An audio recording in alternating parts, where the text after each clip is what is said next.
This is Elitist Book Talks with Joshington Pencil and Trevillius Williamson. No peasants allowed.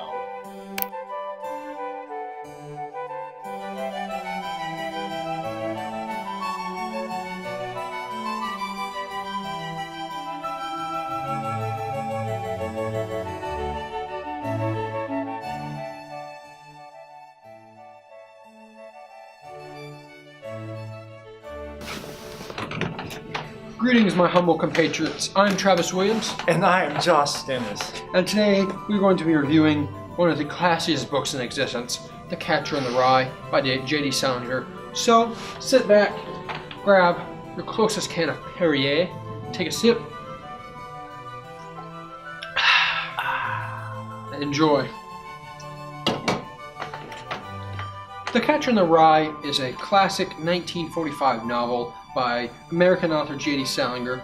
It tells the story of Holden Caulfield, a young 15, 16-something male who lives in upstate New York during the time just after World War II. He goes to a Pensy boarding school, which he is promptly kicked out of at the very start of the book. Immediately after realizing that he has been expelled from the school, he goes and talks with one of his favorite teachers. However, that discussion ends with just a rather awkward argument as Holden storms out of the house angry.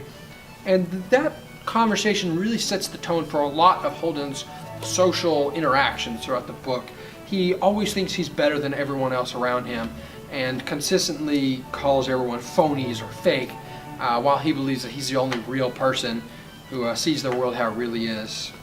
Holden Caulfield, having recently been expelled from the school, Pensy Academy, is now forced to return home. However, his parents have not yet received word that he is officially expelled. So he, as a result, does not wish to tell them himself for fear of being punished severely. Indeed. They waste so much money on his school time. His parents are incredibly frightening characters to Holden in his mind, and he believes that if he were to return home before they were able to cool off after learning of his expulsion, they would envelop him in a fiery wrath unseen by Holden Caulfield or any naked mortal eyes. Quite true, my friend Travis. Well, as a result, he decides to wait out the remaining days in New York, where he is stationed at. That's actually where he lives. Indeed it is. Yes, he just is avoiding home. So throughout the novel, through these social interactions, Holden ultimately fails to meaningfully connect with anyone. That's what brings upon the theme of the novel, and it just Holden's true alienation in this world, and his just existentialism, because he doesn't know what he wants to do with life, because he feels very alone and just kind of floating out there, and he doesn't really know what's going on. The book is written in what could be said the second point of view, and it's written in the stream of consciousness kind of way. He just dictates basically what's happening as if you are a therapist listening to Holden talking, and it's a very interesting way to write the story. Yes, indeed. It greatly contributes to the relatability factor of this novel. Indubitably so, my comrade. This brilliantly evolving historical fiction novel actually did appear on the AP test, didn't it? Indeed. Yes. It was on the reading suggestion list for the open prompt essay question.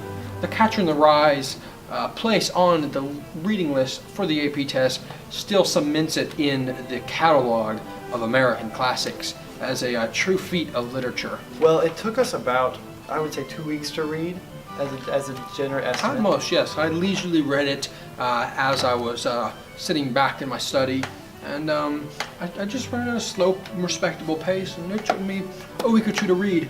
And we both read it for the quarter one outside reading assignment, and so it was a good way to start off the year, you know? Oh, yes, really get your skin in the game. Indeed it does. Oh my, would you look at the time?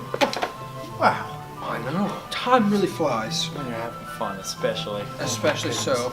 Well, we've got to get back to stealing surplus value of labor from workers in our factories, so we must get going. So before we go, let's do a toast to the Catcher in the Rye and to the poor community. Indeed. Oh, yes.